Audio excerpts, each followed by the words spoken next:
గొర్రెతో పోయేదాన్ని గొడ్ల వరకు తెచ్చుకోవడం అంటే ఇదే మరి. చాలా చిన్న ఇన్సిడెంట్ అనమాట. హాస్పిటల్‌లో జాయిన్ అయ్యారు. ఒకటే అలా పోయి 3 డేస్ అయింది.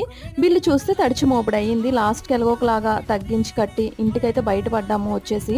విహా బర్త్‌డే సాటర్‌డే పడిందనమాట. టీటీడీ టెంపుల్ ఉంది కదా మనకి. వెళ్దాం అనుకున్నాం. ఆ రోజు కుదరలేదు. ఇంకా అదే గిల్ట్ ఫీల్ నాలో ఉండిపోయిందనమాట. ఇంకా విషుకైతే విజయవాడ ట్రాన్స్‌ఫర్ అయింది. వెళ్ళేలోపే ఒకసారి వెళ్ళొచ్చేస్తే బావుంటదని చెప్పి ఇంకా సడెన్‌గా బయలుదేరాము. అప్పటికే ఈవినింగ్ అయితే అయిపోయింది. ప్లేస్ ఉంటుంది చూడండి అద్దిరిపోతుందనమాట. చాలా ఆహ్లాదకరంగా ఉంటుంది. చాలా సేపు టైం స్పెండ్ చేసాము. ఇంకా నైట్ అయితే అయిపోతుంది. చిన్న పిల్లలతో బీచ్ రోడ్‌లో రాకూడదంటారు కదా!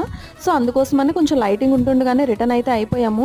చాలా నీట్ అండ్ క్లీన్‌గా ఉంటుంది. టీటీడీ అంటే మరి అంతే మీలో ఎంతమందికి ఈ టెంపుల్ అంటే ఇష్టము? ఎంతమందికి తెలుసో నాకైతే కామెంట్ చేసేయండి. ఇంకా పిల్లలు బయటకొస్తే ఆడుకుంటారు ఇంట్లో కంటే గూడా. వీళ్ళకి బయట నచ్చుతుంది. ఇంకా ఇంటికి వెళ్ళే దారిలో అయితే చాలా వ్యూ పాయింట్స్ ఉంటాయి. బీచ్ రోడ్‌లో అలా డ్రైవ్ చేస్తూ వెళ్ళడం అనేది చాలా బావుంటుంది.